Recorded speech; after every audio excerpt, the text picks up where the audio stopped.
Case ಏನಾದ್ರು ಮುಂದಿನ ದಿನಗಳಲ್ಲಿ ಅವ್ರ ಜೊತೆ ಸಾಂಗ್ ಮಾಡುವಂತದ್ದು ಏನಾದ್ರು, ಬಿಕಾಸ್ ಯಾಕಂತಂದ್ರೆ ನೀವು ಹಲವಾರು ನಟಿಮಣಿಯರನ್ನ ನಿಮ್ಮ ರ್ಯಾಪ್ ಸಾಂಗ್ಸ್ ಮೂಲಕ ಪರಿಚಯ ಮಾಡ್ಕೊಟ್ಟಿದ್ರ. ಸೊ ಹಾಗಾಗಿ ಏನಾದ್ರು ಒಂದು ಸಾಂಗ್ ಮಾಡ್ಬೇಕಾಗಿರುವಂತ ಸಿಚುವೇಶನ್ ಬಂದ್ರೆ? ಇಲ್ಲ, ಅವ್ರ ಜೊತೆ ಆಲ್ರೆಡಿ ಸಾಂಗ್ ಮಾಡಾಗಿದೆ. ಅಲ್ಲ, ಯೂಶುವಲಿ ನಾನು ಒಂದು ಆಕ್ಟ್ರೆಸ್ ಜೊತೆ ಒಂದೇ ಸಾಂಗ್ ನಾನು ಮಾಡ್ತೀನಿ, ಮತ್ತೆ ಐ ವಾಂಟ್ ರಿಪೀಟ್. ಸೊ ಹಾಗಾಗಿ ಅವ್ರ ಜೊತೆ ಒಂದು ಆಲ್ರೆಡಿ ಸಾಂಗ್ ಮಾಡಾಗಿದೆ. ಸೊ ಸಿಂಗಲ್ ಲೈಫ್ ಈಗ ಹೇಳ್ತಿದ್ರಿ, ಒಂದಷ್ಟು ಕೆರಿಯರ್ನ ನಾನು ಗ್ರೋತ್ಗೋಸ್ಕರ ಮೊನ್ನೆ ಅಷ್ಟು ಹೇಳ್ತಿದ್ದೆ ಪ್ರೆಸ್ ಮೀಟ್ ಅಲ್ಲೂ ಕೂಡ, ಕೆರಿಯರ್ ಗ್ರೋತ್ ಆಗಬೇಕು, ಸಿಂಗಲ್ ಆಗಿರ್ಬೇಕು, ಕೆಲವೊಂದನ್ನ ಟೆನ್ಷನ್ಸ್ ನ ಪಕ್ಕಕ್ಕಿಟ್ಟು ನನ್ನ ಕೆರಿಯರ್ ಗ್ರೋತ್ ಮಾಡ್ಕೊಂಡು ಮುಂದುವರಿಬೇಕು ಸಿನಿಮಾ ಇಂಡಸ್ಟ್ರಿಯಲ್ಲಿ ಅಂತ ಹೇಳ್ಬಿಟ್ಟು. ಸೊ ಈಗ ಹೆಂಗಿದೆ ಲೈಫ್ ಎಲ್ಲ? ಈಗ ತುಂಬಾ ಚೆನ್ನಾಗಿದೆ, ತುಂಬಾ ಫೋಕಸ್ ಮಾಡಕ್ ಟೈಮ್ ಇದೆ, ಬೇರೆ ಇನ್ಯಾವ ಡೈವರ್ಷನ್ಸ್ ಇಲ್ಲ. ಹೊರಗಡೆ ಕರ್ಕೊಂಡು ಹೋಗ್ಬೇಕು, ಅದ್ ಮಾಡ್ಬೇಕು, ಅದ್ ತಗೋಬರ್ಬೇಕು, ಅದ್ ಕೊಡ್ಸ್ಬೇಕು, ಟ್ರಿಪ್ ಕರ್ಕೊಂಡು ಹೋಗ್ಬೇಕು, ಯಾವ್ದು ಇಲ್ಲ. ನನ್ನ ಜೊತೆ ನಾನು ಒಬ್ಬನೇ ಇದ್ದೀನಿ ಅಷ್ಟೇನೆ. So I am giving full 100% time to myself and my work. ಇದೆಲ್ಲ ಆದ್ಮೇಲೆ ಅಪ್ಪ ಅಮ್ಮ ಏನಾದ್ರು ಮತ್ತೆ ಮದುವೆಗೆ ಒತ್ತಾಯ ಮಾಡಿದ್ರ?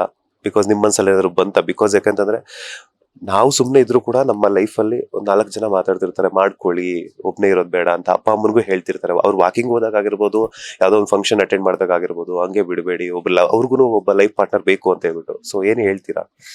ಅವ್ರಿಗೆ ಸದ್ಯಕ್ಕೆ ಬೇಡ ಅಂತಾನೆ ಅವರು ಹೇಳ್ತಾ ಇದಾರೆ. ನನಗೆ ಯಾರೇ ಸಿಕ್ಕಿದ್ರು ದಯವಿಟ್ಟು ಇವಾಗ್ಲೇ ಆಗ್ಬೇಡಿ ಮದುವೆ, ನಿಮ್ ಲೈಫ್ ತುಂಬಾ ಚೆನ್ನಾಗಿದೆ, ಇವಾಗ ಆರಾಮಾಗಿರಿ ಅಂತಾನೆ ಸಜೆಷನ್ ಬರ್ತಿದೆ.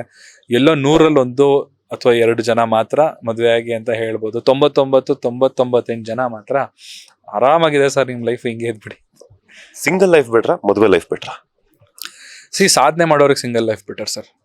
ಸಾಧಕರಿಗೆ, ಈ ಸಾಧನೆ ಹಾದಿಲಿ ಇರ್ತಾರೆ, ಸೊ ಅವ್ರಿಗೆ ಬೇರೆ ಇನ್ಯಾವ ಡೈವರ್ಷನ್ ಇರಬಾರ್ದು. ಯಾಕಂದ್ರೆ ಡೈವರ್ಷನ್ ಇತ್ತು ಅಂತಂದ್ರೆ 1 ವರ್ಷದಲ್ಲಿ ಮಾಡೋ ಸಾಧನೆನ 4 ವರ್ಷ ಮಾಡ್ಬೇಕಾಗುತ್ತೆ.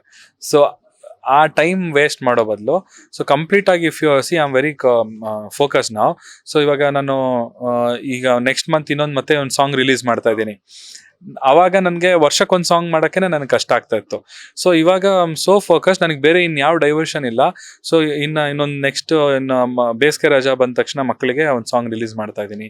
ಸೊ ಅದಾದ್ಮೇಲೆ ಇನ್ನೊಂದು ಪ್ಲಾನ್ ಮಾಡ್ತಾ ಇದ್ದೀನಿ. ಸೊ ಬೇಗ ಇವಾಗೇನು 4 ವರ್ಷ ಏನು ನಾನು ಕಳ್ಕೊಂಡಿದ್ದೆ, ಸೊ ಅದನ್ನ ಈ ನೆಕ್ಸ್ಟ್ ಕಮಿಂಗ್ ಈ 2025 ವರ್ಷದೊಳಗೆ I want to bring it back.